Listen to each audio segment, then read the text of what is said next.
Assalamu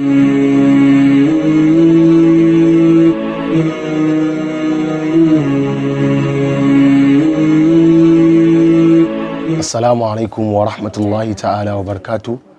Da fatan mun sha ruwa lafiya yan uwa masu albarka. Allah ya karbi ibadunmu baki daya.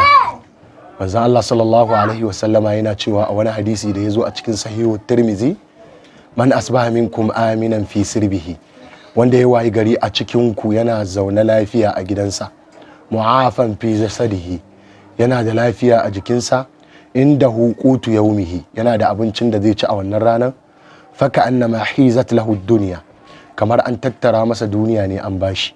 Ma'ana wannan hadisin yana nuna mana cewa farin ciki ba a cikin tarin dukiya yake da kadarori ba, yana cikin ka wayi gari cikin zaman lafiya, kana zaune lafiya a gidanka, kuma kana da lafiya a jikinka, kuma kana da abin da zaka ci a wannan ranar. To wannan shine mafi alkhairin da kake ciki, mafi alkhairin abubuwan da Allah ya baka, shine mafi kuma alkhairin yadda ɗan adam zai kasance.